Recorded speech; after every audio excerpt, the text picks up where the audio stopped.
अली साहब, prime minister साहब हिकिड़ी तकरीब खे ख़िताब करे रहिया हुआ। प्राइम मिनिस्टर साहब पंहिंजो उहो ई मौक़िफ़ वापसि वरिजायो आहे। प्राइम मिनिस्टर साहब चवनि था त भाई मूंखे चयो तो वञे तो अपोजिशन लीडर से हाथ क्यों नहीं मिलाते, तो मैं कैसे हाथ मिला दूँ जी? अगर मैं उस इंसान से हाथ मिला दूँ जिसने अरबों की करप्शन की हुई है, करप्शन के इल्ज़ाम हैं जिनके ऊपर, तो उनसे मैं हाथ मिला दूँ तो मैं ये तस्लीम कर दूँगा तो मैंने के करप्शन कोई बुरी बात नहीं है। ऐं ॿी ॻाल्हि हुनजी कही त मुंहिंजो कोई इन्हनि ॿिन्हिनि ख़ानदान सां का दुश्मनी न आहे, मुंहिंजी दोस्ती हूंदी हुई इन्हनि ॿिन्ही ख़ानदाननि सां।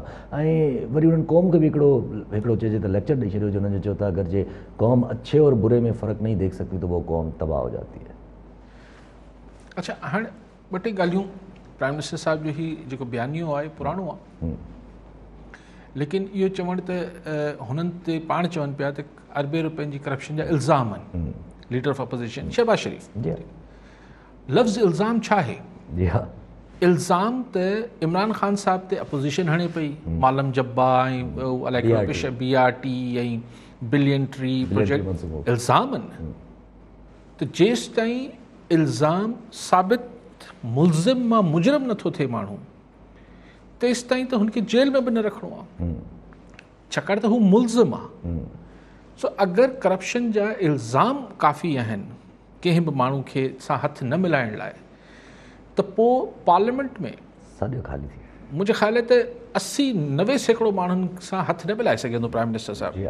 ख़ुदि PTI मंच खोड़ साहिबान आहिनि, नाला नथा करूं, जेके मुख़्तलिफ़ पार्टियुनि मां आयल आहिनि, जॾहिं PTI मां ओरिजिनल माण्हू त थोड़ा आहिनि, जेके मुख़्तलिफ़ पार्टियुनि मां आयल आहिनि, सिंध में बि आहिनि, पंजाब में बि आहिनि, PTI जा अॻुवान आहिनि, उन्हनि ते इल्ज़ाम आहिनि। ख़ुदि जेको पंजाब जो हाणे नाला नथा करूं, सभिनी ते इल्ज़ाम आहिनि। ख़ुदि जहांगीर तरीन ते इल्ज़ाम आहे, हीउ जेको ॿियो लाहौर वारो छा नालो अलीम, उन ते त शायदि केस बि रजिस्टर थियल आहे, अलीम ख़ान, अहिड़ा खोड़। त PTI ख़ुदि पंहिंजो खटक साहब जेके आहिनि फेडरल मिनिस्टर, इहे जे चीफ मिनिस्टर आहे, त हिननि ते हू इल्ज़ाम आहिनि। सो इल्ज़ाम जी बुनियाद ते अगरि हथु न मिलाइणो आहे इमरान ख़ान साहब खे, त पोइ न सिर्फ़ु पार्लियामेंट में 90% 95% खां मथे माण्हुनि सां हथु न मिलाए सघंदो प्राइम मिनिस्टर साहब, बल्कि ख़ुदि ब्यूरोक्रेसी में प्राइम मिनिस्टर हाउस जे अंदरि स्टाफ हुजे या फेडरल सेक्रेटरीट हुजे, उन में हथु मिलाइण ॾुखियो थी पवंदो ख़ान साहब लाइ। हिकिड़ी ॻाल्हि त सिंपल आहे, मतिलबु हिन में को अरबी फ़ारसी कोन्हे। ख़ुदि ख़ान साहब खे पंहिंजे पाण सां हथु मिलाइण ॾुखियो थी पवंदो, छाकाणि त इल्ज़ाम त अपोजिशन ख़ान साहब ते बि हणे पई। सो जेसि ताईं मुल्ज़िम आहे तेसि ताईं हाणे परसेप्शन आहे।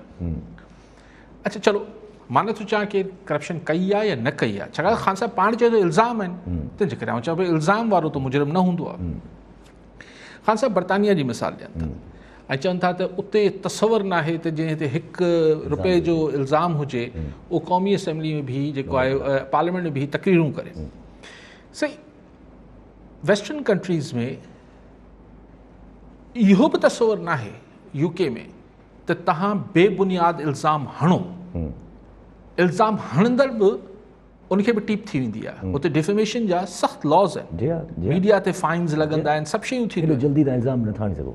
जीअं शहबाज शरीफ़ ते हयूं त हू हुते जी कोर्ट्स रिजेक्ट करे छॾियो। त क्वेश्चन इहो आहे त बरतानिया जे मिसाल में हिकिड़ी इहा ॻाल्हि आहे। ॿी ॻाल्हि इहा आहे त बरतानिया में अगरि कंहिं माण्हू जे बारे में तासुर आहे पको पुख़्तो त ही करप्ट आहे, त ॿ ॻाल्हियूं थींदियूं आहिनि।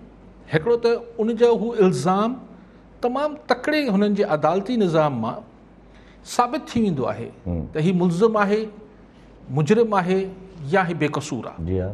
हिकिड़ी ॻाल्हि इहा थी वञे थी जेका असां वटि ॾहाक जा ॾहाक केस हलनि पिया। ॿी ॻाल्हि जेका बरतानिया या वेस्टर्न मुल्क या फर्स्ट वर्ल्ड कंट्रीज़ ऐं असांजे दरम्यान फ़र्क़ु आहे, जो ख़ान साहब अलाए छो नथो फ़र्क़ु बयानु करे, त उते पोइ कॉमन माण्हू जेको वोटर आहे, अगरि कंहिं ते पको पुख़्तो साबित थियल आहे त हिन करप्शन कई आहे, अवल त पोइ त हू डिस्क्वालीफाई थी वेंदो, जेल हलियो वेंदो। पर अगरि पको पुख़्तो तासुर आहे त हीउ करप्ट आहे, त उते माण्हू वोट बि हुनखे कोन ॾींदा आहिनि। त वोट ई न ॾींदा त पार्लियामेंट में कीअं पहुचंदो? हाणे हिते ख़ान साहब चए पियो ॿिए लफ़्ज़नि में त पाकिस्तानी आवाम जी अक्सरियत जेके वोट ॾिनी आहे उहे, स्पेशली पंजाब जी त अक्सरियत वोट शहबाज शरीफ़ वारी पार्टी खे ॾिना आहिनि, नवाज़ शरीफ़ खे, नवाज़ लीग खे। त बेसिकली ख़ान साहब पंजाब जी अक्सरियती आवाम जे विज़डम या फ़हम खे ऐं सिंध जी, हिते ॿियो ख़ानदान ज़ाहिर ज़रदारी साहब ॾे इशारो आहे, लिकल ॻाल्हि त न आहे, सिंध जी अक्सरियत वोट कयो आहे पीपल्स पार्टी खे त सिंध ऐं पंजाब जी अक्सरियत खे ख़ान साहब चए पियो त हिननि जी हिननि खे चङे ख़राबी में को फ़र्क़ु नथो महसूसु थिए ऐं हिननि जी गॾियल फ़हम खे हू तनक़ीद जो निशानो बणाए पियो, सिर्फ़ु ॿिनि ख़ानदाननि खे न पियो बणाए। भई मूंखे ख़बर न आहे त केरु करप्ट आहे या न आहे, बट अगरि तव्हां ऐं इहो साबित करणु अदालत जो कमु आहे, ठीकु आहे, इहो नैब जो कमु न आहे, इहो साबित थियणो आहे अदालत में। सो अगरि अदालत में साबित न थियल आहे, अलिफ़ हू मुजरिम न आहिनि, हू मुल्ज़िम आहिनि, बे अगरि जेसिताईं हू मुल्ज़िम आहिनि ऐं हुननि खे पाकिस्तान जी अक्सरियत वोट करे पई त माना तव्हां ख़राबु हिननि खे न पिया चओ, तव्हां चओ पिया त माण्हू बेसमझ आहिनि। जी हा, माण्हू ॿियनि लफ़्ज़नि में तशरीह छा कढिजे।